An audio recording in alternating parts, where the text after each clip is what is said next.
All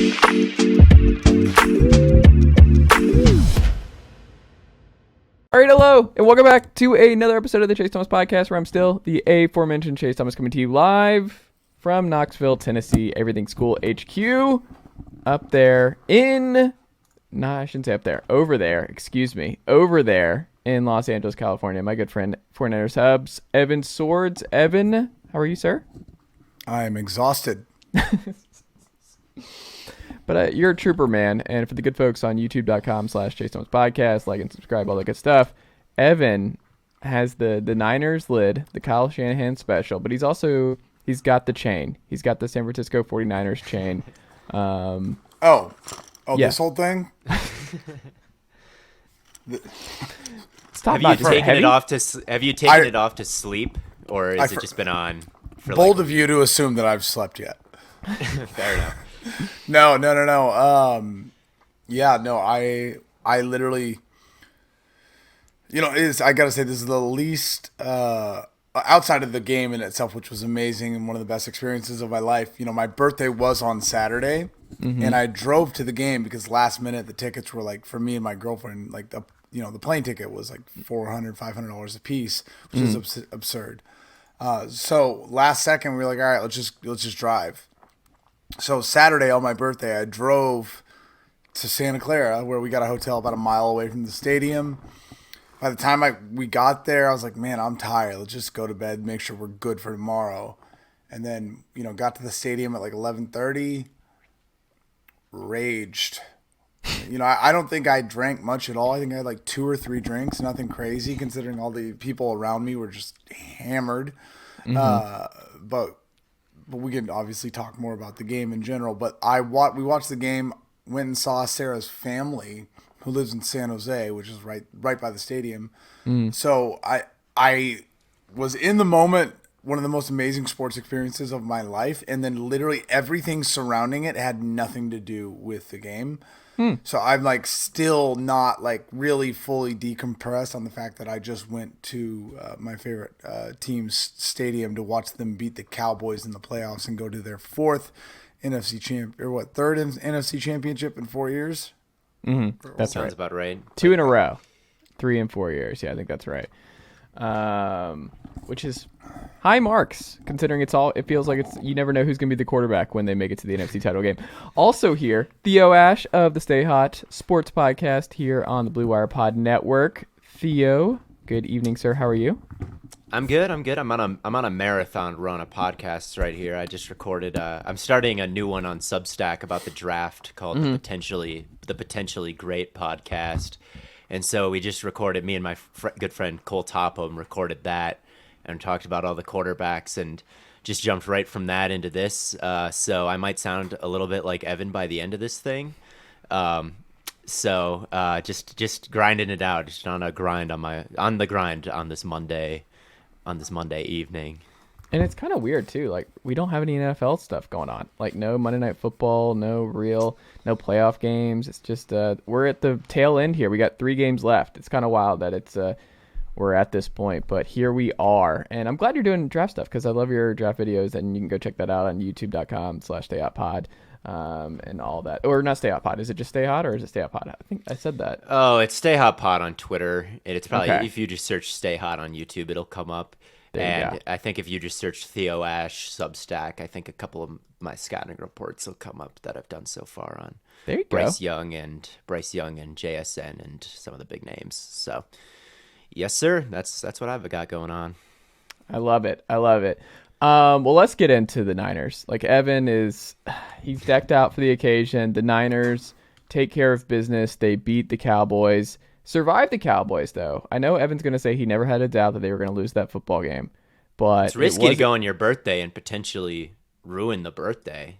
He wasn't worried, though, Theo. I'm telling you, there was no... I can't stress to you guys, when I say I was not worried once, I wish... So, okay, I mean, I can't really... I got to paraphrase my tweet because it's not family-friendly. But the first half... I looked at Sarah, and I mean, we're in this special fan section of Levi's called the Gold Mine. When they basically had the national championship, however many years ago, I don't remember. You guys might remember. It was like Alabama or something like that. That's a good guess. But it was It's a either good way. guess. The national championship, what happened was they saw that as the first time that they really saw Levi's loud and raging, and they were like, wow, we need this type of environment. So what they did is they brought essentially special bleachers in, and you can't buy tickets to them, and it's called the Gold Mine, and it's meant to bring like the rowdiest, craziest, funnest fans from all over the country to basically lead the charge with the cheering and things like that, chants, all the above. Nick Clark, 49ers legend, he is the director of fan engagement with the 49ers, is who puts it on and who's been so gracious to bring me a handful of times. We had essentially Tampa and Dallas-based 49ers fans in this section this time. So normally I'd be going with my Seattle crew who I had watched games with back up in Portland, and I'm rambling, but the point of all of this is this time it wasn't me and a bunch of people that I was used to being in this group with. It was just me and my girlfriend, Sarah. So, my job is usually just to go nuts and yada, yada, yada. But before the second half, I can't remember what part of it. It was towards the end of the second quarter. I stopped and I looked over to Sarah, who knows more football than most, but still, she's not like me by any means. I looked at her and I go, they have not scored enough. And she's like, what do you mean? I was like, Dallas hasn't scored enough. Like, they need to score so much more if they're going to go into the second half and have any chance of winning. And now Dallas in the second half, by all means, did play very well on defense. And I expected the Niners to score more, have we seen in the last couple weeks, with the 49ers. But I was genuinely not worried one time. And I know that's absurd in theory, from a macro standpoint. 10,000 feet up in the air makes sense. But when you realize that it's the Dallas Cowboys, there was never a doubt. The Dallas Cowboys were not beating the best football team in the NFL outside of maybe Patrick Mahomes and your boy Burrow. It wasn't going to happen. It was never going to happen. And I don't want to ramble because I want my point to be concise. I was never worried, ever. And when they did not, I mean, I want to talk about this. I don't want to just ramble. I can't say that enough. But I need that point of emphasis, obviously, that I looked at Sarah and I was like, they haven't scored enough. They're not going to. And then another point, in the third quarter with 9 minutes left, you can go to my timeline on Twitter. I saw fans of the 49ers tweeting things like, oh, it's over. Like, it's done. Sorry, dog's running around. But I saw like fans literally tweeting from the 49ers like side of things, like, oh my God, this game's over. The Niners are going to lose. It's all over. And I tweeted, I was like, can you all please be quiet, is the words I totally used. It's the third quarter with 9 minutes left. Relax. Not to take from your boy, Aaron Rodgers, but relax. So I was pretty level-headed, and I was pretty confident the entire game. I got to say, though, I don't know if you guys have been to an NFL game in a long time. I come away from NFL experiences sometimes feeling like you finish the game and you're like, what just happened? You know what I mean? Like, you get so caught up in the emotions and the highs and the lows and the screaming and the chanting and all the above. I would be curious to really hear, a non-biased, your guys' perspective on what you saw, what it looked like for you guys. I'm just hoping for one playoff game to happen in Mercedes-Benz for the Falcons, because that hasn't happened yet since the Falcons built the new stadium. You almost did with the neutral field, right? That would. What's funny? I'm back in Atlanta this weekend. I was gonna go. Like, if we had actually gotten that, we would have stayed the extra day and just done that, because it's like, when else are you gonna have that opportunity? Like, I feel like tickets would have been pretty reasonable too, for sure. So that would have been fun. But no, Theo, go ahead on Evan's question. Yeah, I thought that the 49ers defense, just hats off to everyone involved. I thought, the play that will stick out to me forever and ever about this game was the play where Fred Warner was mugged up in the A gap and carried CeeDee Lamb down the seam like one of the best receivers in the league, and he's literally walked up like at the line of scrimmage and is still able to turn and run all the way with him. It's like that is crazy. That is like best coverage linebacker ever stuff from him. That is absolutely unreal. Jimmy Ward coming off his assignment a little bit, like and picking off Dak by jumping that route early in the game. Greenlaw Gallup also doing on that, by the way. What was Gallup doing? That's a different. I'm talking about the second pick. I think the first Okay. pick, I don't know what Gallup was doing. I don't know what Dak or Gallup were doing on that pick. To be completely honest with you, Yeah. that was bad by both of them. And then the second pick, like it was just such a great job by Ward, like recognizing what's about to happen, coming off not quite his assignment, but it would have been very easy and forgivable for him to kind of widen out because there was someone running into the flat there, but he just kind of understood like if he wants to throw it to the flat, we'll throw it to the flat. I think he's going to go to CD and totally jumping it. And Dak, was trying to get the ball out very fast and kind of force things because the pressure is for the 49ers is so good. And, he just forced some bad decisions and then almost threw another pick to Greenlaw who jumped the route. And I think the problem with the 49ers defense, the only one that I can really find is sometimes they blow coverages on the back end. Sometimes they're not like 100% on the back end and there's guys loose in the secondary. And that didn't happen. I thought Hufanga played a great game, and Gibson and Ward had a big bounce back game after getting picked on. I mean, it was just from all three levels. Like there was a lot of pressure. The linebackers played fantastic. The slot defender Ward played fantastic, and they kept a roof on everything. And they're going to be really tough. I mean, even a quarterback that I know got a lot of slander and played a bad game for sure, but.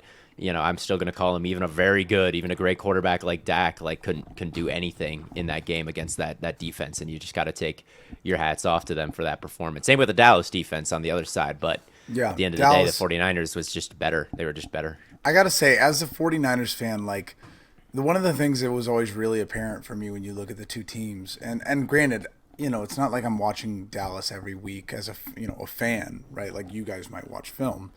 But you think about the names on the 49ers defense, and you think about Fred Warner, Eric Armstead, Nick Bosa, right? You think about Hufanga, who came out of a cannon.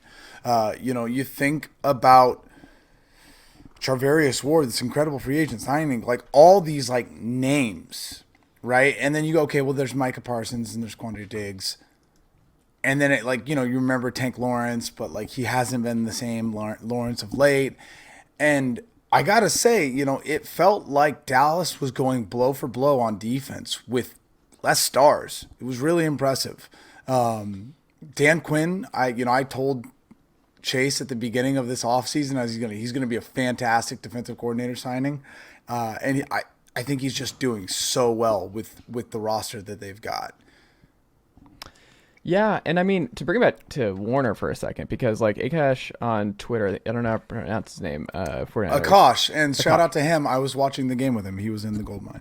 Oh, nice. Well, he had this from Fred Warner's PFF stats, where he had 9 tackles, most for the team that night, 5 run stops, also the team, a pick, 2 catches, 4 targets, 15 yards, passer rating allowed 19.8. So that speaks to what you're saying, Theo, of just like he's crazy, dude. He still doesn't get quite the respect that he does. Yeah. I think everybody recognizes that. I hope everyone recognizes that he's the best linebacker in the league. But like he's been that for 3 years now, and like is building like a very real Hall of Fame case. And Oh, sorry. Go ahead. I just hope I'm glad that he had that performance on that stage because he's just, what is it, the saying, 75% of the world is covered by water, and then the other 25%. It's so funny watching the like throwing charts against the 49ers every week because there's always a big void right in the middle of the field where there's no targets. It's like that's because Fred Warner is there, and also Drake Greenlaw. I was listening to the daily ESPN podcast and with Pablo Torres, and obviously had Alex Smith. And Alex Smith was just like saying, it's just got to be insane being a quarterback and seeing this linebacker staring in your eyes at the line. And like you drop back and you see the middle of the field is open and you go to throw it. And that same linebacker that was up on the front of the line staring you in the eyes has now already run like step for step with the receiver. and is already back there. And he's just it's insane. And I want to speak to your point, Theo, is as a 49ers fan, and I feel like I got to start getting paid for every time I say that on this podcast. As a 49ers fan. No, but like you've always seen that Fred Warner's the best linebacker in football. I think I was one of the first people to say, hey, we have to start talking about that. But after this game is when you started to hear 49ers fans like rumbling slowly, like, is he better than Patrick Willis? Does he, you know what I mean? Like, and that's like, no go. You don't do that as a 49ers fan. That's like uncharted territory. And it just, it speaks, I don't want to get into that debate, but it speaks to how well he's played. And, a lot of people were like, Patrick Willis was the best possible linebacker for the time that he was in. And now that the game is the way the game is, Fred Warner is the best possible linebacker for this time. And I love that thought process when you think about Fred Warner and what that means. It is insane to think about Nick Bosa and be like, oh God, he's so good, defensive MVP, and Fred Warner's just quietly sitting there like as good. Yes, maybe better.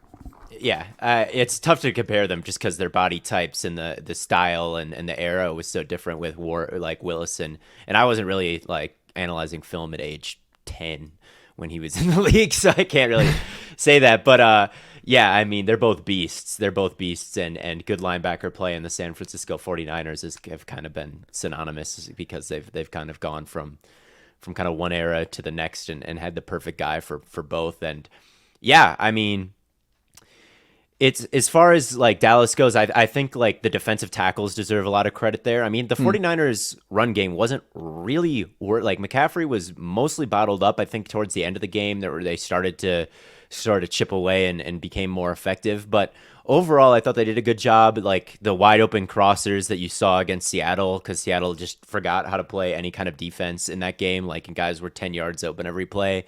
Like they closed up the middle of the field a lot better than Seattle did. And yeah, the interior of their line and Parsons, he threw. He didn't have a massive game or anything, but you saw him like wreaking havoc and throwing McGlinchey to the ground and doing things like that. So, I mean, Dan Quinn deserves a lot of credit for what he's done. I think they always play nickel. They always walk a safety down into the box, and I think that's really tempting for teams like, especially San Francisco, be like, oh, they got a safety down there. We're going to run. And they've got the body types to hold up, even though they do that. And yeah, it's a great scheme. Everybody plays super, super fast, and they just they just made more mistakes on the offensive side of the ball. And in the playoffs, that's what gets you. It's a 1-game series, and that's what, did Dak have 2 or 3 picks? It's 2 or 3 extra possessions. I think he had 2 this one, right? Didn't he? I think so too. Yeah.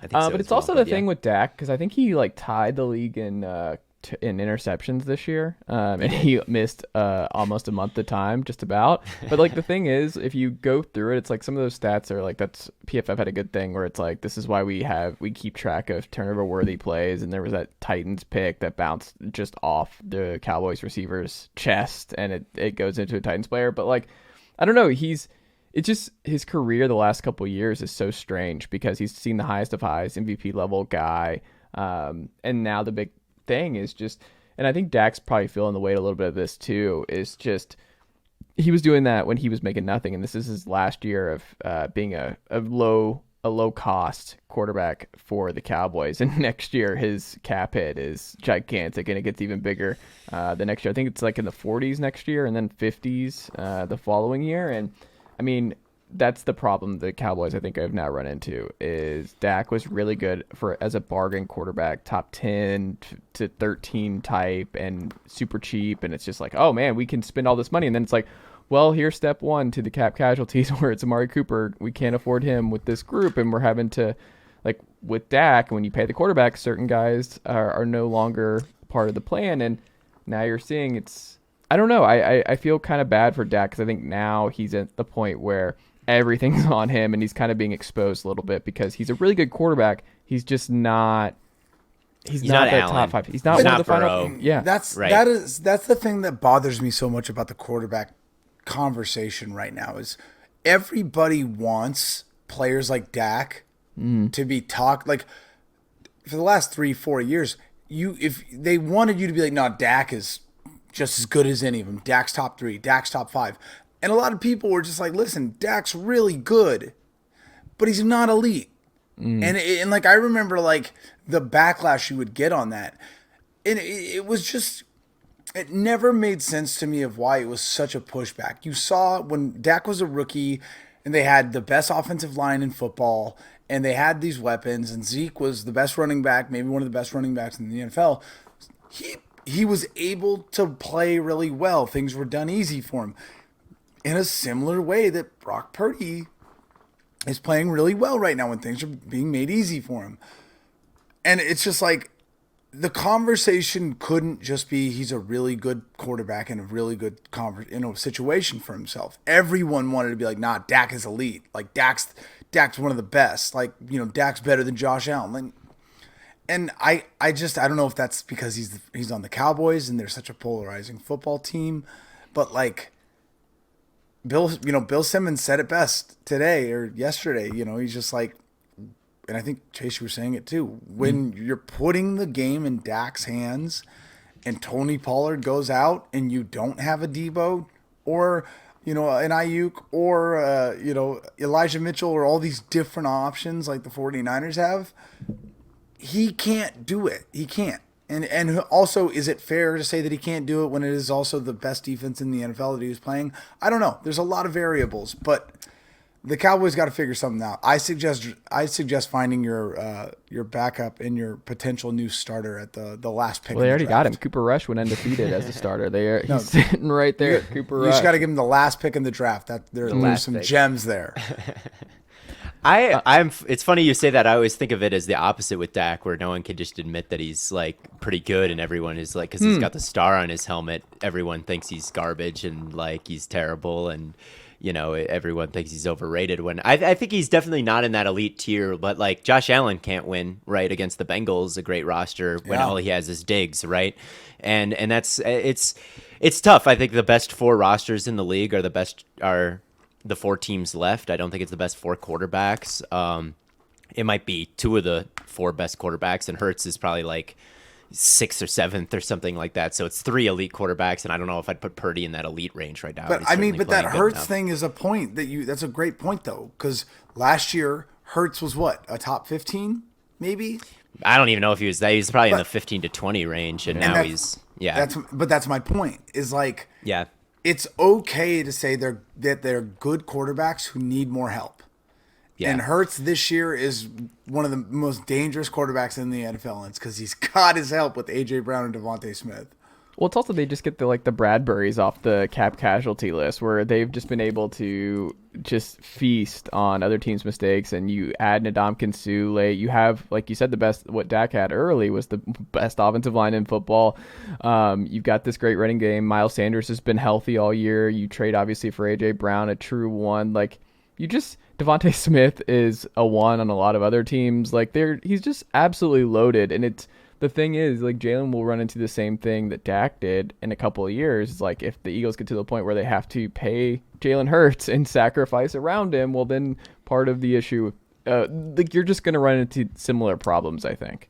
Yeah, I think the quarterback contract, like how they keep ballooning, is one of the most interesting things in the sport to me, because it's just so hard to win with a quarterback making $50+ million, and yet the contracts keep coming out, right? This is why teams were so upset about what Cleveland did, because Cleveland so upset with much. That's exactly what they did, and I think with Dak, I think the top quarterbacks in the league are obviously Mahomes, Burrow, Allen.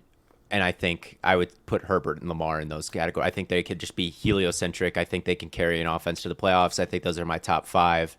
I think. So you think Rodgers and Brady are not in there anymore? I don't think they're in there anymore. I think that I think Brady doesn't want to take a hit anymore. Brady is just, if he's even in the league, if he's even a quarterback anymore, we don't quite know yet. But he's just so. It hurts when you're 45, right? And I think that he just is getting rid of the ball just a little bit too fast. You look at the time to throw this year. He's always gotten rid of the ball fast, but this year I just think And the offensive line is bad. I get it, but I just think he's nervous to take a hit. I think he's nervous to hang in there, and I think Rodgers should, because a couple hits at 45 is going to break this 45 man in years half. old. Yeah. Well, and that's his own fault. But like, I mean, Theo, as a Packers fan that you are, like, you said it right. I feel like these are quarterbacks that you can put on any team and they'll carry a team for those 5. I don't think Aaron Rodgers can, I think, simultaneously be one of the best cornerbacks in the NFL, but also it's been proven for the last 4 years he can't carry a team. He's had fantastic rosters. I mean, he said that last week in the Pat McAfee show, right? Where he's like, I can't do this anymore. Like, I need help. Like, we're going to see what they do to surround me with help, and then I'll make my decision. No, he also said on the Pat McAfee show where they're like, do you still want to stay in Green Bay? It was such a basic, are you willing to go back? And like, it was like maybe 2 sentences before it turned into, I could still be the MVP. Didn't say anything about Super Bowl, team, nothing. I could still be the MVP. He said, I think that quote got taken out of context because I think he also said there's no point in playing unless you think you can win it all, is another thing he said. I think Gronk said, like, oh, he's just talking about the MVP. He said something about being able to win a ring as well. But anyway, that's not the point. I just don't think he's quite, his accuracy down the field took a big hit this year. I think he missed open guys for some explosive plays. It's too much this year for me to put him in that, like, like elite, like talking about him like with Mahomes and Burrow at this point. So how do you think Derek Carr would take film study time with Theo Ash? How would you do Derek Carr in film study? I like Carr's all right. He's the thing about Dak, and I think this is maybe I'll get into Carr, but I think the thing that I like about Dak a lot is that he's aggressive, and I think there are guys. I hear him called the Black Kirk Cousins a lot because their numbers are similar, but I think that's a very box score casual thing to say because they stylistically and their approach to their game is completely different. Kirk Cousins is like the most conservative quarterback in the league. Dak is probably the most aggressive. Like he will take a covered shot down the seam, like into a tight window, all the time. He'll do it once a game, like just up the seam. It'll be like the 2 safeties will be descending down. Someone's carrying the number 3 up, and he's going to try to like hit it right between the 3, like perfectly. And sometimes he does it. Sometimes he really does. Like, and I think that aggressiveness and that willingness to test tight windows, raises the ceiling to the offense. And, you know, the Cowboys points per game with Dak in the lineup is I think they were number 1 last year in points scored per game. And I think this year with Dak, I think it was also like top 3 in the league or top 5 in the league or something like that. So they put a lot of points on the board, even though it's just kind of CD and Pollard are kind of the only ones who really have a ton of juice. So I think Dak is definitely a very good quarterback, but you start to get in that $50 million range. I mean, it's the numbers of quarterbacks who've won Super Bowls making over like 13% of the cap. It's a very, very short list in the last like 40 years or so. So like, I think eventually we need to get to this point where eventually the spending gets too much. I think the Browns spent way too much on Watson even if he didn't have all the allegations, like any quarterback like that much guaranteed, it's just really hard to build a winning roster around him. And you have to keep Mahomes. All right. Whatever he asks for, you have to keep him. You have to keep Josh Allen. You have to keep Joe Burrow. But Dak is not quite at that level. I think he's the tier below that level, and he's making that level of money. And that's where it becomes a problem. But yeah, I don't know. This is why I favor the NFC in the Super Bowl, by the way, is because I think the better rosters in the NFC right now. I think of the four.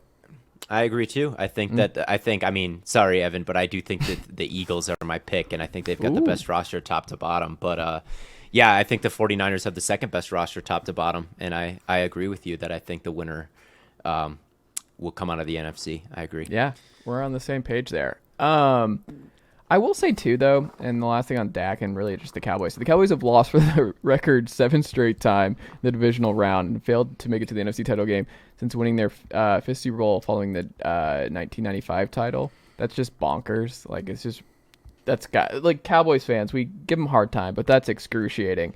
For a lot of their, like, the only reason the Packers don't have that record is because they go to the NFC Championship game. Like, yeah. There you go. They probably have done that 10 years in a row. That's true. But the Cowboys, like, that they weren't supposed to be here, and that was something we had Dalton Miller on, of PFN, friend of the pod, before he moved to Portugal. Like he's I don't know how he's watching these games and everything in his time zone. In the middle of the night. Yeah, like I guess he's having to with the Cowboys. And that would have been rough to watch Cowboys in the middle of the night last night. But one of the things he talked about was like this was just they were gonna have a lot more cap space next year. This is kind of a gap year. Last year was the year that they should have taken advantage of just where they were at. Had all these guys, they were gonna lose a lot of them in free agency. Cap casualties were gonna happen, like Amari Cooper. Yeah. Tyron Smith got hurt. He was out for like most of the year. Yeah, it was. They stayed off regression. Offensive tackle they had to spin. They had to really rely on a lot. The center got hurt in the Titans game. Like they've just had to move around a lot. Zeke looks pretty much close to cooked at this point, especially that if that's the last that last moment for Zeke was pretty brutal for him. But you look at it, and I think that's going to be his last snap as the Cowboy. That's going to be his last snap. Isn't that crazy? They're totally cutting him. Yeah. I mean, and then I'm just like, they kind of overachieved, and no one wants to say that about the Cowboys, but like I think they overachieved this year. It sucks to lose that way, but I think they overachieved based on where they were supposed to be this year. How do you look at the Vikings and the Cowboys? Because to me, they're almost identical in terms of how their season went, but I feel like people see them so differently. Well, the Cowboys beat the Vikings 40-3 or something like that, so I view the Cowboys as a substantially better team than them. But I don't know. The Cowboys are in an interesting spot because every team seems to get better in the offseason. That's the whole point. You add people. Like, maybe you lose some things, but you usually – and they lost – like you were talking about, they lost all these guys, and if you're not getting better, you're getting worse, and if you're getting worse, you're getting way worse. And I definitely was very nervous about them. I thought they would definitely be one of those teams to miss the playoffs. As far as your question goes, Evan, I mean, the Vikings' point differential was so bad. Like, it was – they were in the negatives. Like, the Cowboys, I mean, they hung, 50 on the Colts, and they hung 40 on the Vikings, and they had some convincing wins. They beat the Eagles, albeit with Gardner Minshew. So, I thought they had some more convincing wins, and I thought that they were a little bit more of a threat than Minnesota was because that defense was so much better than the Vikings' defense, and the offense was also better than the Vikings' offense by not as much, but a bit. But I think they were in a different tier of contenders. Yeah. But it's disappointing. It is like, I mean, it's still disappointing whenever you're Dallas. You're such a high profile team and you haven't won it in so long. Like the expectation is always to win. That's the star. Yeah, it kind of stinks to be ahead of schedule a little bit. What was the final drive? We'll end on Chiefs Niners here. So what was the final drive? What was Dallas think? Two things. One for Evan, which is, what was that like in the stadium on that final drive? I want to know. I wanted to know what that was like because that was one of the all-time. Like, did you notice immediately Dalton Schultz only got 1 foot in? Like, how did the stadium progressively react to like, oh my God, he only put 1 foot down? Or what are we doing? So, I mean, you got to understand at this point, like, I have been screaming to the point where, like, I don't know if you've ever like screamed at a game where you got a headache in the middle of your forehead. Like, I don't know if that's a thing or if normal. Never done. I'm not a screamer. Never done it. Neither nor am I. Yeah. But yeah, I everything was like, that's what I'm saying. Like when I was like, it all just kind of flashed.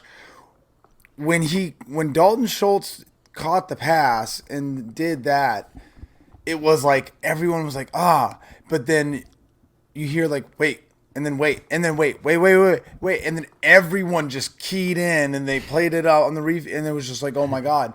But like the entire last drive and everything leading up to it was like, I don't know, I just knew with how, and I mean, obviously this is just a fan talking, but like the way everything felt, it was like the Niners are going to win this. Like, I don't know how to explain it, but like to me, there was no chance. I mean, obviously, they had to tie it. Cowboys would have had to tie it if they wanted and all that. But I was like, the way things were playing, the way the stadium was going nuts, just the moment in itself, I'm just like, they win this. I just like, I had bought this little blanket because it was so cold. So I got this Niners blanket. You see the photos where I'm like using it as a jacket, basically.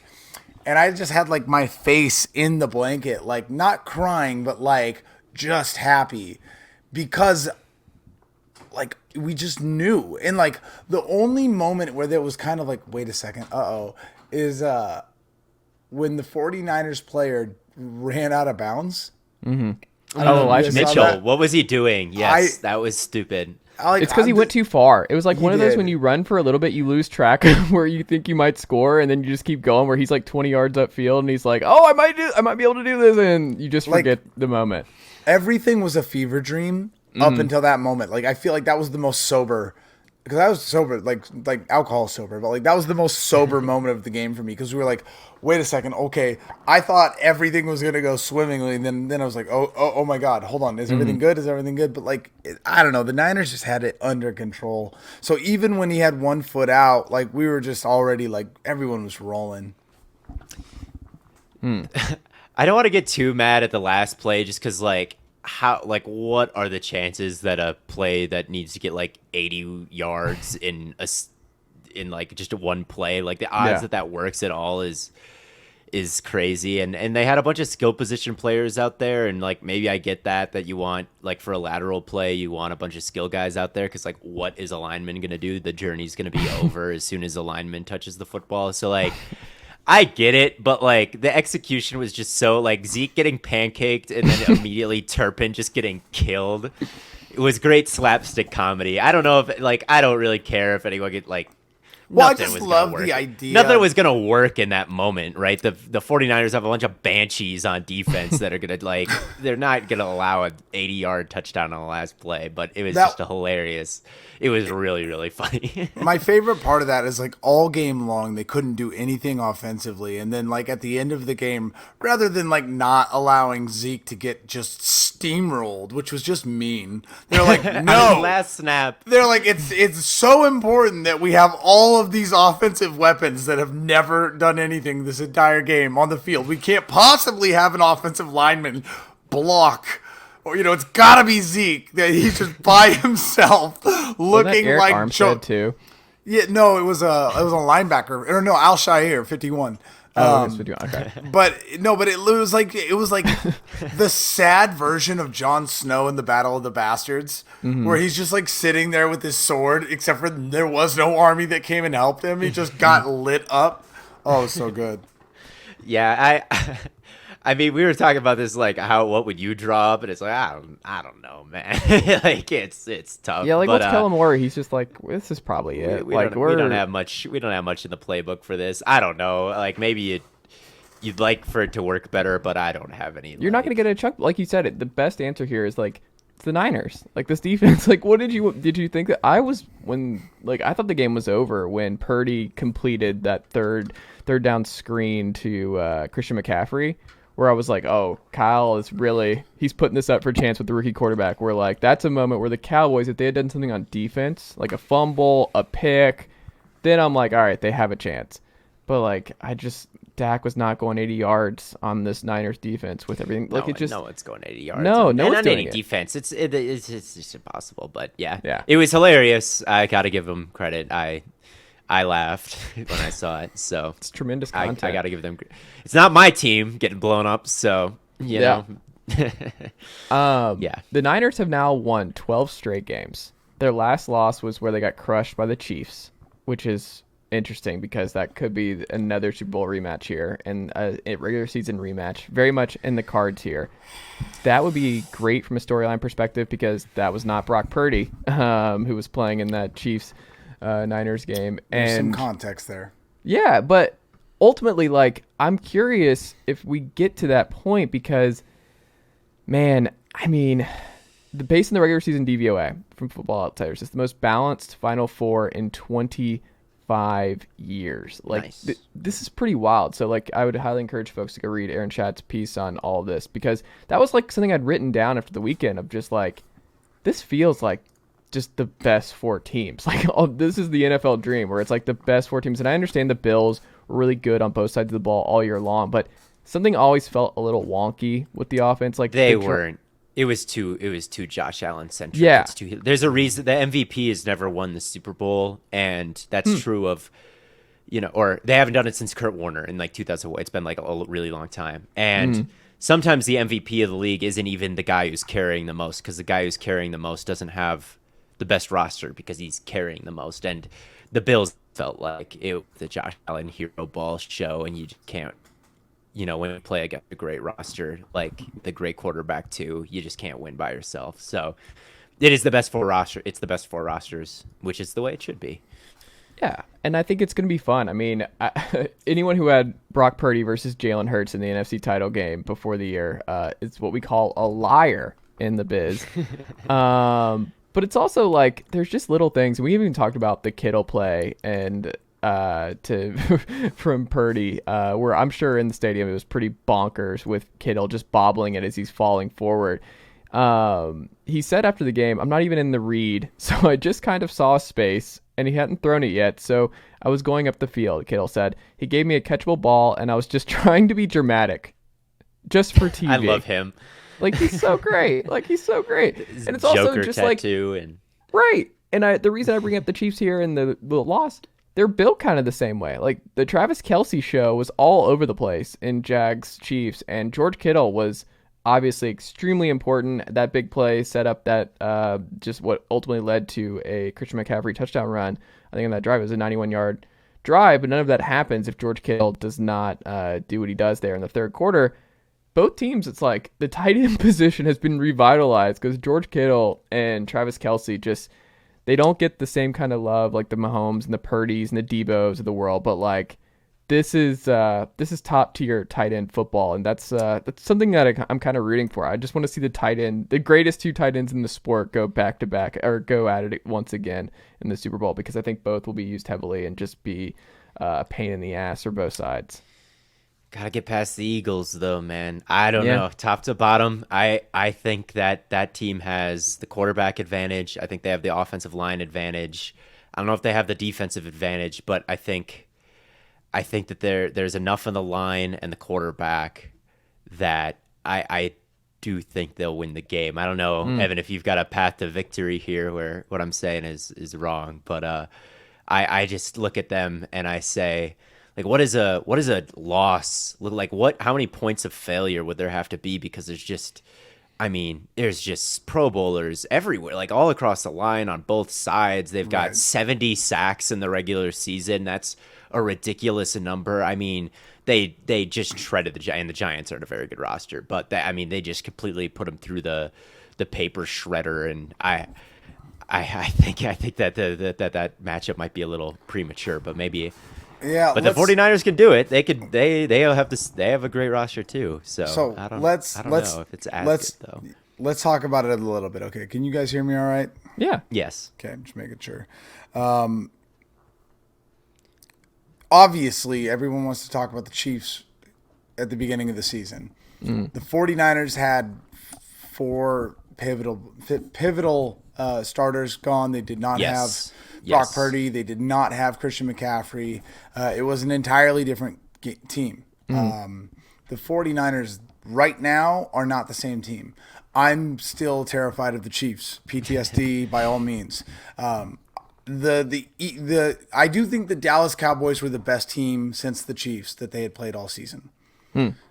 And they won. I would have liked to have seen a bigger win. The Dallas defense is really good. They're better than the Eagles in certain ways, and obviously the Eagles are better in certain ways. And you look at their what is the data set, the sack, what is it, the amount of times that they are able to sack, or like the sack efficiency or something like that? The Eagles sack efficiency, the pressure to sack. Yeah. It's just like off the charts, obviously. So, yes, I think the Eagles are probably going to, just like the Cowboys last week, be the best team that they've played since the Chiefs. But I think a big thing for me is Jalen Hurts still has a hurt shoulder. And you wouldn't have maybe necessarily noticed because he was throwing touchdowns. But, I think a lot of people have discussed it, and a lot of people that were watching the game have talked about how he did look risk-averse when he was taking hits. He looked like he was sliding a little bit early. He looked like he was kind of like jogging rather than sprinting. And I think the 49ers are the wrong team to go up against in that situation. Because if you get hit one time from Nick Bosa, who, by the way, didn't get a sack, didn't have his best game, might be a little motivated this time around, things can change really fast. I think what does that path to victory look like for playing the Eagles? They have to have the offensive line play the best game that they've played all year. They played very well. I think there was 2 sacks, but no turnovers. I think they have to build off that, and they're going to have to keep Brock Purdy clean. Brock is, didn't throw an interception, but also didn't throw a touchdown. Kyle's just got to get in his bag. Like, really, they can't be like, I think the best way I can explain it is what they did with the time management with Kyle Shanahan at the end of the game, or at the end of the first half, where everyone was like screaming about how they can't do that. Well, the thing is like Kyle talked about it, and his thing was Kyle's very big on, he likes scoring before the half, and then he likes getting the ball back. He likes that momentum, and he did not want that to happen to him. So he was like, listen, should I have been more risk adverse? Maybe. I didn't like being in that situation myself, but I did not want them to be able to score and then get the ball back. And I can understand how you might want to be like that, but I don't think you'll have the luxury of being like that against the Eagles. And I think you're going to have to go all out. You're going to have to use, as much as I hate it, Debo's a running back. You're going to have to get creative, with Christian McCaffrey. You're going to have to use every play you've ever thought of. But I don't think it's a David and Goliath, because the Eagles have not played a defense like the 49ers this year. Like, the Cowboys are good, but it's not the same. And I think we saw that, you know what I mean? Like, we just watched what happens when those two defenses played against. But once again, if Jalen Hurts' shoulder is actually a little bit worse than we imagined, or if he gets hit, anything can happen. So I am excited that I will not be traveling to Philadelphia to watch this, because they're a scary team. I'm not, like I said, I knew in my heart that they were going to beat the Cowboys, and I won't even be betting against the Eagles. It's going to be a really tough game. I'm just glad we're getting it. Like, this was what I wanted in the NFC, is I wanted Niners, Eagles, because I think there's two best rosters, and you saw it kind of, I think, in the Giants-Eagles game more so than the Niners Cowboys game. Theo, was it that, like, it reminded me, I wrote something down when I was watching it of like, oh, this is like TCU Georgia, where like the Giants, like TCU, good season, overachieved, we're never going to be on the same playing field. You just watch the players, and Georgia is just bigger, faster, and just better. And Kirby said this after the Oregon game. I'm sorry, Evan, but when Georgia thrashed Oregon in the week 1, he was just like, we just have better players. Like, Dan's going to get it figured out, but like, we just have bigger, better players. Like, that's just how it is. It's the Monstars. Yeah, like, and that's really what it looked like with the Eagles and the Giants, of just like, Giants have had a fun season. Like, it's been a fun ride, but they've overachieved, and it's like one of those when you run into the real buzzsaws with it's time to go. Yeah, it's not going to work. Like, nothing really worked, and I kind of wonder if that was the best thing possible for the Giants to eat their medicine, where now they may not be more tempted to pay Saquon and or Daniel Jones a lot of money this offseason to stick around, because I think if I'm the Giants, as painful as a Band-Aid rip it would be, I am moving on from both. I would not bring either back, but I don't know. That was something that I saw in that one. Did you share that sentiment, where it's just, this is not even like they're playing the same sport? Oh yeah, it was totally dominant. It was totally a domination. I mean, the Giants were like dead last in rushing DVOA this year, and the Eagles were just like, okay. I mean, even Dexter Lawrence, their best player, was getting washed out, right? Like, he didn't do anything in that game after taking the game over last week, and then you run into this week, and it's just like, oh yeah, it's time to go. Jalen Smith is a starting linebacker for the Giants, which I didn't even realize until this game. Like, it's stupid. Like, Evan Neal isn't good. They have one good lineman. They have no great wide receivers. Their quarterback has been playing like fine, and it's just time to go. And look, no shame in it. It was a great season, as long as you don't like massively overpay Jones and Saquon Barkley. It's a roaring success. I would be more down to bring Jones back for like the right price, but for the right price. But anyway, I think when you look at the Eagles, the one game they lost this year with Jalen Hurts, the 49ers blood clock, they ran the football a bunch. after that game, the Eagles signed a bunch. They signed Linval Joseph and You mean Ndamukong the Suh. Commanders? Where the Commanders bled the clock? Yeah. Yeah. What did I say? The Niners. Yeah. Oh yes, Commanders. Yes. Yes. Duh. They blew clock, and then immediately after they signed these two defensive tackles, and the running game or the run defense is, I think, but a little bit better since then. But you could still try to put those linebackers in hell a little bit if you're Kyle Shanahan. You never know how a team is going to react and cover all those weapons. There's so much eye candy. The guys are just so athletic, right? Just one missed tackle on Debo, and all of a sudden he's gone. It can definitely swing any way. Like we talk about the Monstars, that's what the Niners have at the most important positions. That's what they've got at tackle. That's what they've got at wide receiver, except for maybe quarterback. That's what they've got at edge. That's what they got at, well, I guess off-ball linebacker maybe isn't at the top of the positional value list. But at a lot of these important positions, they're good enough where they can shut you down. Okay, so. And I think it'll be a great game, but the Eagles were my Super Bowl pick when I was on here last time, and when I did my picks in the playoffs so far, and I just think what we've seen this whole playoffs is may the best roster win, and there's Pro Bowlers multiple Pro Bowlers at every unit. And I think the difference in the interior of the offensive line of the Eagles and Niners is kind of, I think, a bigger edge than some see. I think the 49ers in these playoffs, not the tackles, but the interior of the line has gotten beat up a little bit. And especially in that Dallas game, the running game wasn't able to get going to maybe the point they would like it to, which is why that game wasn't a bigger deficit for them. Whereas the Eagles, I just think all the way across the line, they might be able to establish the run and be a little bit more two-dimensional on both the ground and through the air. If they could do that, but they haven't seen it Hurts could see the 49ers defense and it couldn't happen. So yeah, it's definitely, that's why I think it's got to be Christian McCaffrey and Debo because the Eagles have a great secondary. They've got an unbelievable defensive line. So it's going to be breaking out of that crease, getting out into the middle of the field, barely, right? Yeah. They're not going to have a lot of time to do it. We saw 95 yards from Kittle, the most yards he's had in a playoff game. I still want to see him have a more dominant game. And that's what's really frustrating as a 49ers fan and Kyle Shanahan.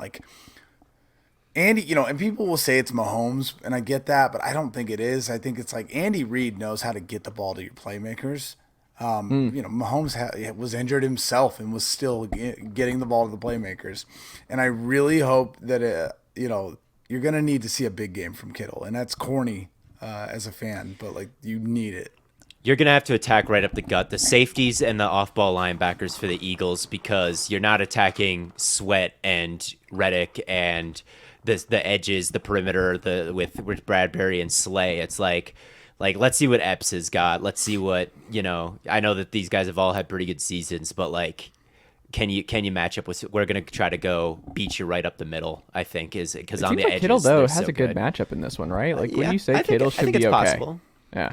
I'd say that I'd be curious. Maybe I can look it up about exactly how this Eagles defense is against tight ends this year. But yeah, this is the 49ers team does like to attack that middle of the field. They're not a team that attacks vertically towards the edges. They're not they want to put the linebackers in hell and then get it and they want to put the safeties in hell and they want to attack the space that creates once there's the play action to bring the linebackers up and the deep shot to bring everyone back, and then they attack that middle of the field space. So, it's not like the Eagles have Fred Warner, right? Yeah. So Fred Warner is the perfect guy to defend the 49ers offense, and the 49ers are the ones who've got him. So, yeah, it's definitely possible.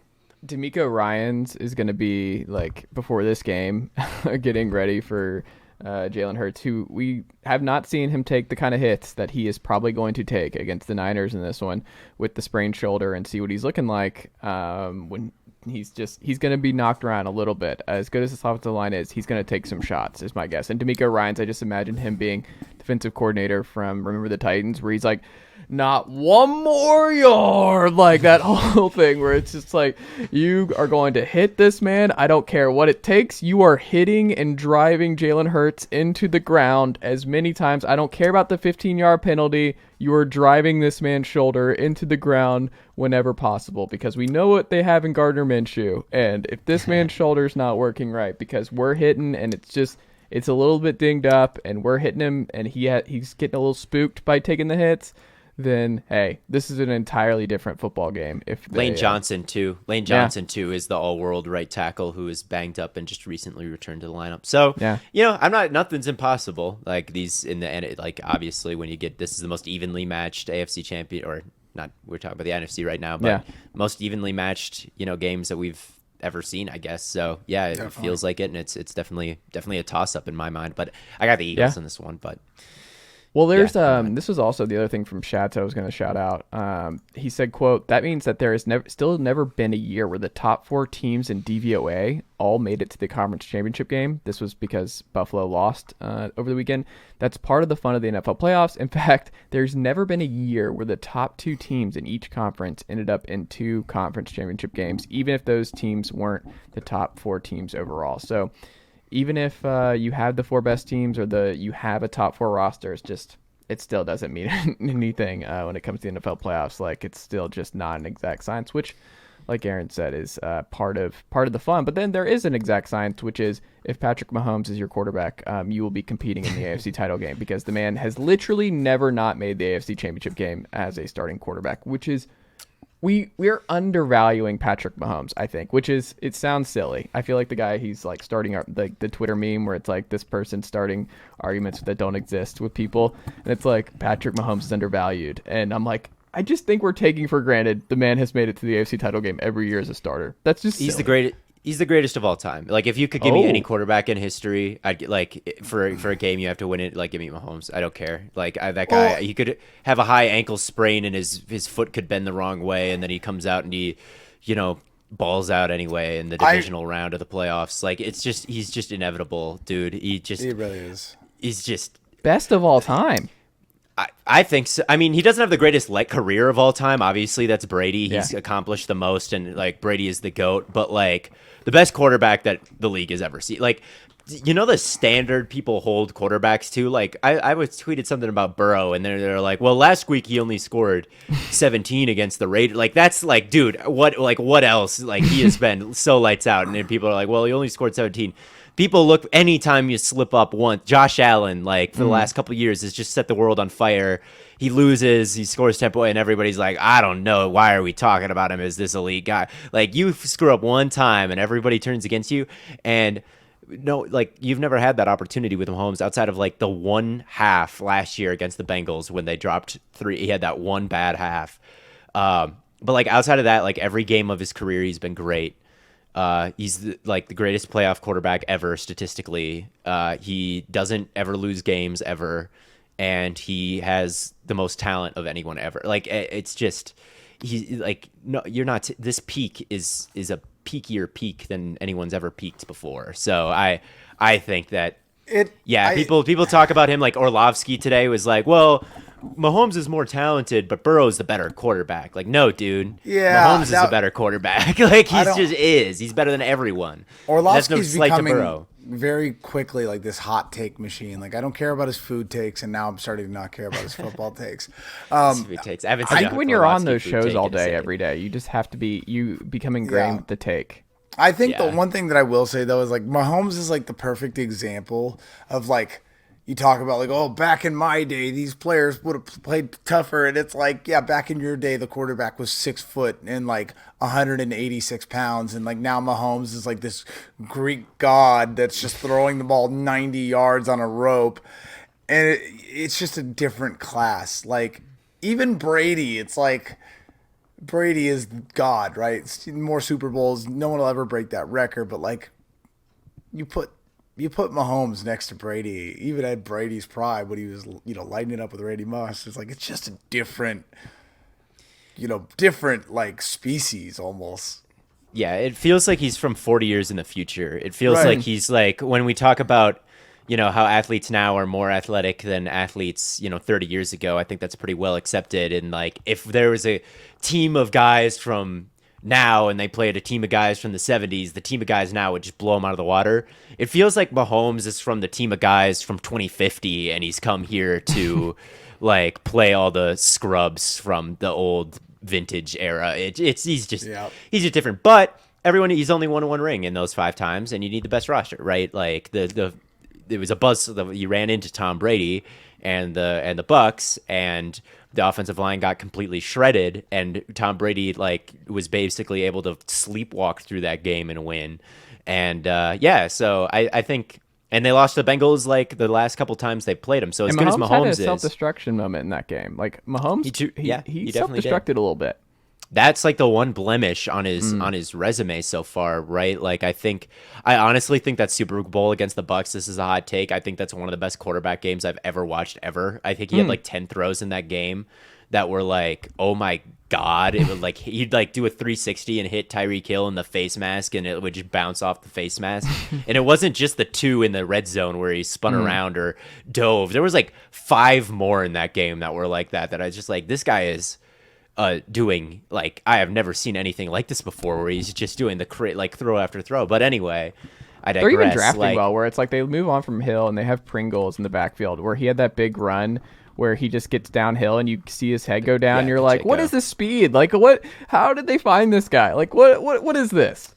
I wonder if Mahomes' injury will almost, I don't want to say it will help them, but I remember last year when the Bengals started dropping 3 and they were dropping 8 guys into coverage, and the Chiefs had a lead, right? They got up to an early lead in that game, but they just refused to run the football, even against these light boxes, and they were trying to hold the lead, and they just threw it. And that's what's gotten teams in trouble these playoffs. Like the Chargers couldn't run the ball, and they blew a lead. The Bills refused to run the ball, and they almost blew a lead to Skylar Thompson.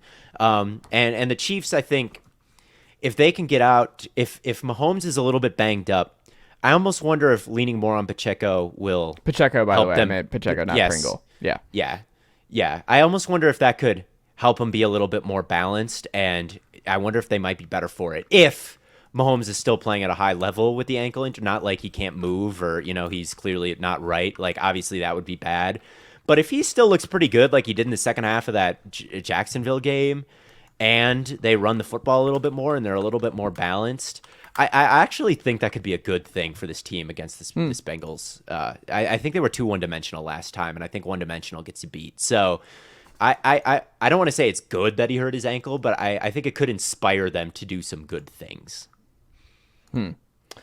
I'm curious to see what happens. I mean, I'm taking the Bengals. I have Bengals Niners in the Super Bowl here. I think both road teams actually win, and I don't feel great about that. I don't feel great that road teams. I see so many of those. I see that take. I think the Chiefs Eagles Super Bowl, which was mine. I think everybody's going the opposite way, and I think I'm just gonna bet the chalk with the 1 seeds. And that's not a bad way of going about it. I mean, it's not a bad strategy. My bracket is perfect so far. I haven't gotten a game wrong yet, which is good. There you go. Last year I got number 1 overall, getting to the final on both sides. You might be all right. Yeah, it might be all right. But last year I did such a terrible job predicting the playoffs. A fan so kindly reminded me of that when I was victory lapping. They're like, "Remember last year when you so thought..." weird. What are we doing? Why do people keep track of this stuff? What are we doing? Forget about all those bad. Just remember the good stuff, please. Yeah. Right. Man.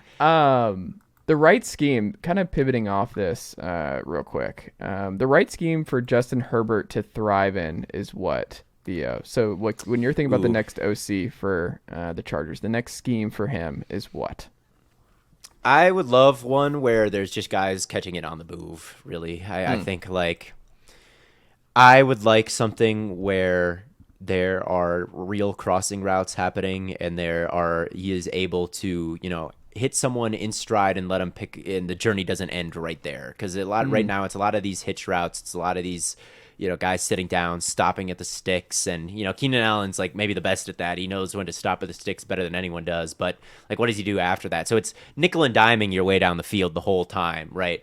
And I just like something that with a little bit more downfield. I mean, you've got this free quarterback. He's got this arm. He doesn't make mistakes. He doesn't throw picks really. He doesn't take sacks that often, and he's got this god to your arm. And It's just tough when he's the guy who has to be the running back to salt the game away like he was versus Jacksonville, right? Like they didn't run it. They picked up -3 yards on handoffs the entire time. So you're asking him to be the running back basically and keeping things on schedule and without the big playability. I think one of the best offensive designers is Frank Reich. I think that quarterbacks want to play with him. I think that he designs a really nice run game. There's a lot of like trap and wham, and you got all this kind of these cool blocking schemes that are really kind of well done. And I think that could open up some things where you kind of take a little bit off Herbert's plate.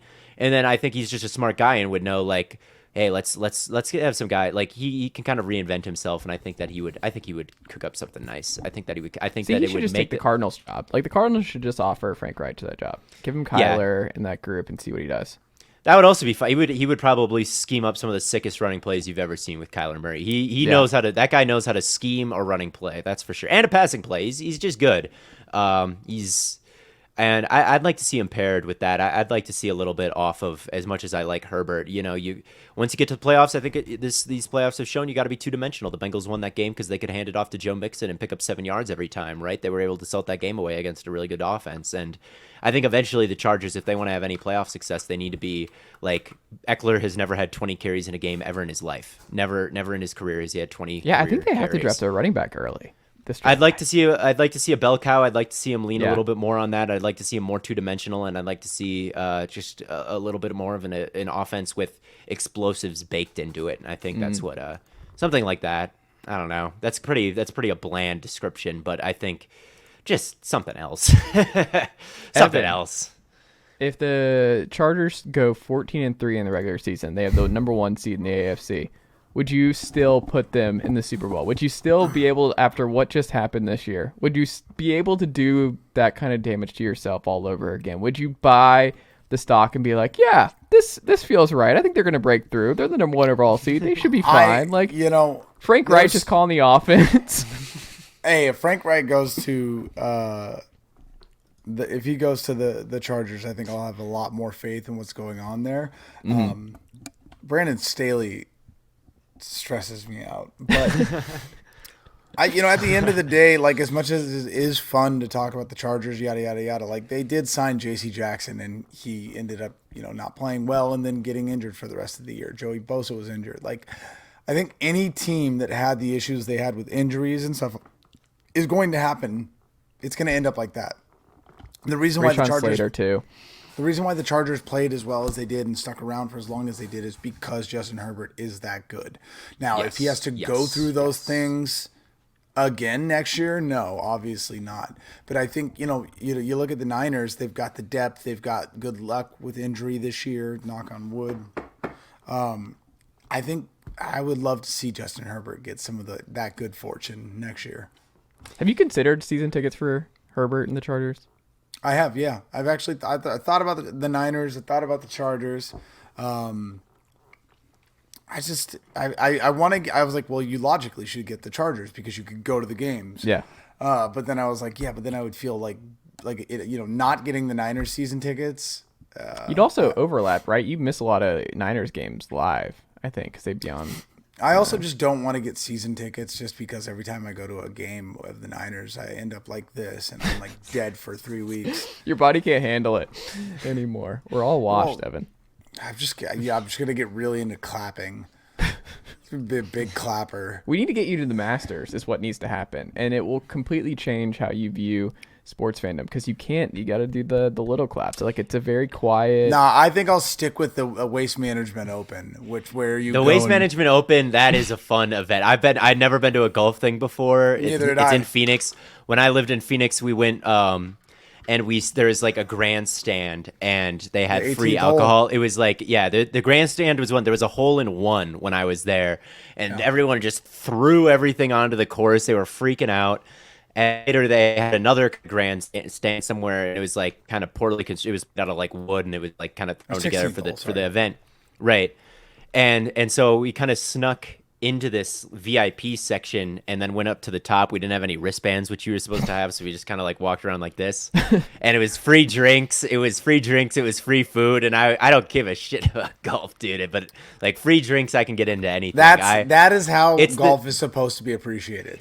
Yes, and it's the Management Open, exact same day as the Super Bowl down in Phoenix, Arizona. That's gonna be a zoo, and I am very happy. I'm down there. I'll be down there for like kind of the radio row days, and I'm glad that I have a place to stay with friends down there because I think every hotel there is going to be $1,000 a night. Both of those events at the same time. It's going to be crazy. The year I left, it was the year that they had the Super Bowl there.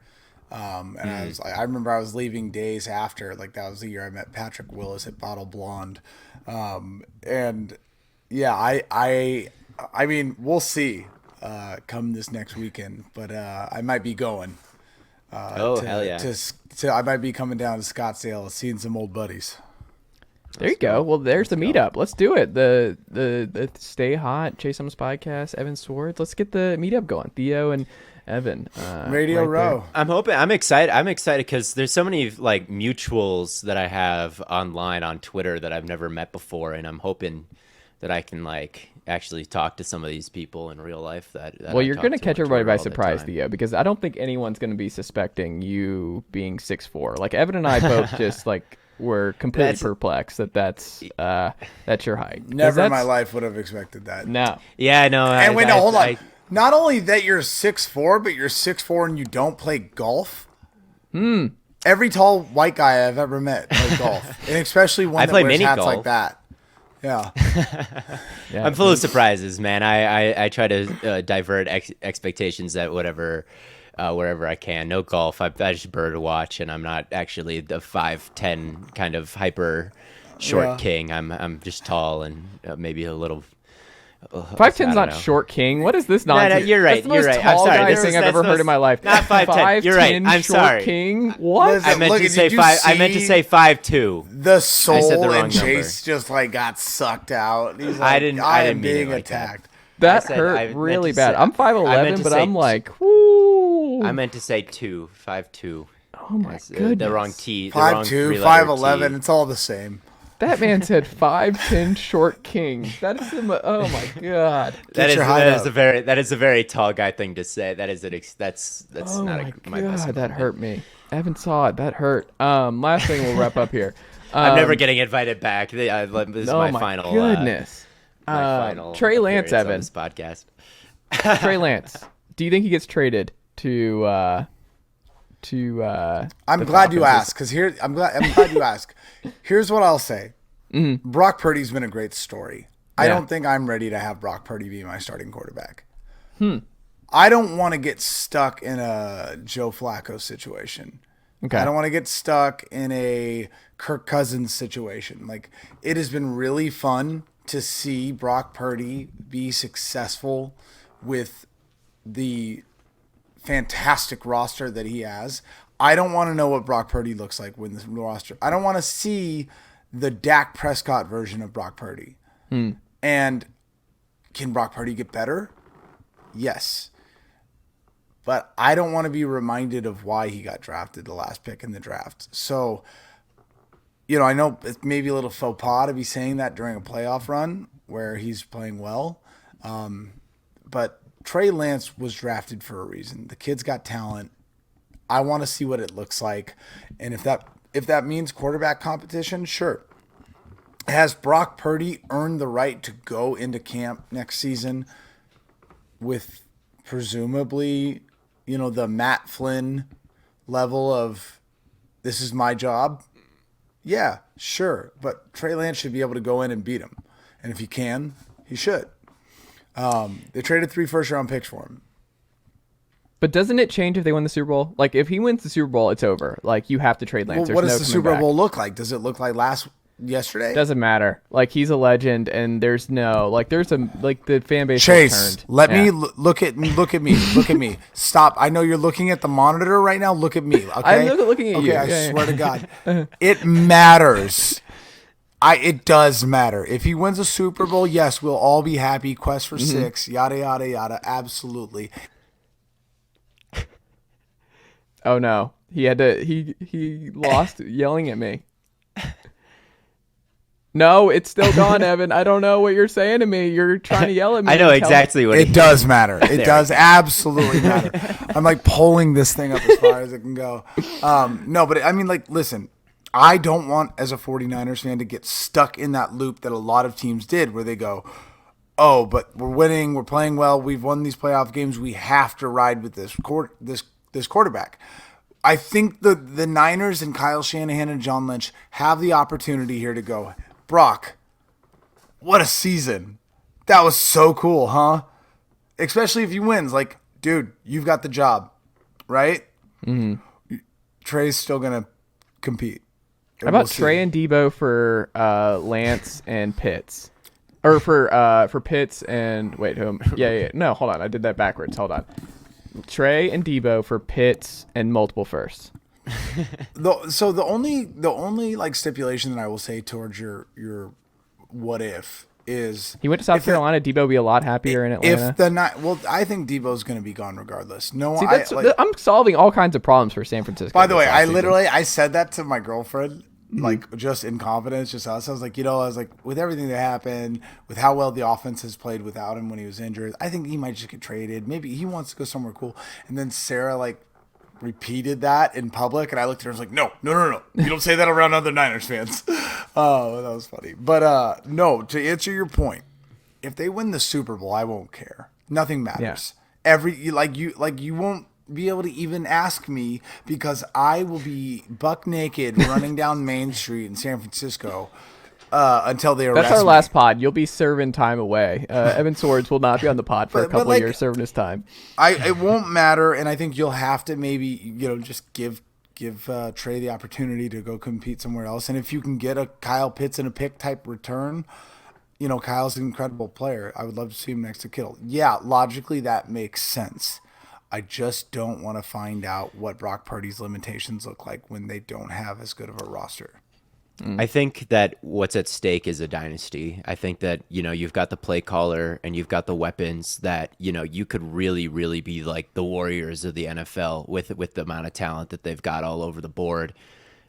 But I think you need the quarterback as well. I think like when Foles won the Super Bowl and the Jags paid him $80 million, like we saw how that went. And I think like... That's a great example. I think a dynasty is at stake, and I think the better you can't afford to mess up the quarterback decision. Like, a ring would be nice. This team can get more rings. This team can get more, like, maybe not 10 years from now because it's not the youngest team in the world, but, I mean, their window could be 3 years, I think, and they need a sustainably great quarterback play, and I think that's more likely to come from Lance. But it's definitely got to be a competition. I mean, Purdy has made quite the statement. So. But I don't think it can be a competition if he wins the Super Bowl. Like, I think Purdy and his confidence is like, absolutely not. Lance is out of here. Like, he's going in Lynch's office the day after, and he's like, he's gone. Like, I just want to make sure you all understand. Like, this man is out of here. I agree, but I think what Theo said is a really good point. In order to be a dynasty, you need a Tom Brady. You need a Patrick Mahomes. I think you do need a Josh Allen, Justin Herbert. I don't think that Purdy can play at the quarterback position at that level in every scenario. And it's not a knock on him because we're like what he's doing right now is unbelievable. It's never been done before. It's unbelievable. But like if you go, okay, I'm gonna give the position is yours, Brock, and we're getting rid of Trey. Who's got a better chance of looking like Patrick Mahomes, Trey or Purdy? I mean, it's Trey. And so is that likely? No. But do you give up that chance when you have this type of roster and this type of coach? Also, what if he doesn't win? What if they get really close? What if they Then I think it's an open competition. Okay. I think it's an open competition unless he wins. Like if he wins, well, but that's what I'm saying. You and I are saying the same thing though. If he wins, it's not an open up competition, but kind of is. I don't know. I don't think Lance. There's zero chance. I'll say on the podcast, January 23rd. If the Niners win this whole thing, Lance is not on the roster. Like, there's no chance that Lance is on this roster going into next year. But And Matt also- Ryan's the backup in San Francisco. Ooh, I like that. That's my guess. Matt Ryan. Yeah, I think Matt Ryan's the backup. He goes back Brock, reunites with Brock Shanny. and Matt. Yeah, that's what I would guess. You just have to, and like you said, you don't want to because you don't want to see what this looks like with Purdy, with the depleted roster around him because he get like just with the guys getting older and everything else. That's what I'm saying. Debo Well, do being you out, want to but sign Brock Purdy to a 5-year, $250 million contract? what Brock wants, Brock gets. He's gonna be walking in there and he's gonna be like, "I just won the Super Bowl as a rookie, first time ever." Like, are you out of your mind? Like, this is done. Like, I have It's like- the Cyhawk connection with Kittle. Like, we're bashing skulls pregame. No, this Brock- is my Brock- team now, sir. I bend my hat harder than Kyle. Like, Kyle must be disgusted with the Brock Purdy hat situation. No, because every time I he see loves it. He loves okay, it. He's in on He it. loves it. I'm guarantee he thinks Brock Purdy's his son or something. Like, I guarantee it. I guarantee it. He loves Brock Purdy because I think you. No, I'm just saying the hat bending. Like, all I'm saying is That's specifically what I'm saying. the way he bends his hat. All of it. The chest pumping, the yelling, like all the above. I'm tired, so I want to wrap this up. But I can't stress this enough. I don't want to be negative. Brock's playing amazing. I think Brock can win the Super Bowl. I think they can do really good things against the Eagles. They have a chance to win that. And I think if they go into the AFC, they have a really good chance to beat either of those teams just because of how good their defense is and the offense. And we'll go from there. There you go. 1 week at a time. Who knows what Shanahan will do? That's, I guess, my final. He could True. get rid of both. He could get rid of both of them and start some other guy. He He's. just trades I for never Tom know. Brady. He gets rid of them I have both no and goes fucking for idea Lamar. what they're gonna do, but yeah, he could go for Brady. I don't know. It could be anybody. Aaron Rodgers. With Rodgers, with Shanahan, you don't know. He could go for it. He could just get bored and go for another Mr. Irrelevant. He's like, well, let's go for an undrafted guy this time. I don't know. He's like, Jimmy, I think we got another shot, and let's just lock in Jimmy Garoppolo for another 5 years. You never know. Theo, what can the good folks check out from you and over on the Substack front, doing some NFL draft stuff, and then the Stay Hot Pod, multiple episodes coming out this week. It's a hot time for the Stay Hot Pod because of this NFL point in the season. What can you plug as we wrap up here? Yeah, check out the obviously Stay Hot, Theo Ash NFL on all socials, and check out the Substack and some of the draft work that I'll be doing. I don't even call it Substack. I think if you just search Theo Ash Substack, it would come up. It might also come up if you search Draft Time Substack, and or just scroll a little bit down on my Twitter account, and you'll see me posting stuff. So yeah, just follow me on Twitter basically, and I'll tell you where to go. That's kind of what Theo Ash NFL. There you go. Evan Sowards, what about you, sir? 49ers Hub, at Evan Sowards, all that good stuff. Where could the good folks get a chain if you're a Niners fan? Where do you go to get the chain? I've got nothing for you. Leave me alone. I'm tired. Thank you. We'll talk next week. See you, Evan. Oh, man. What a time next week will be. Evan, Theo, thank you as always, and I'll talk to y'all both very soon.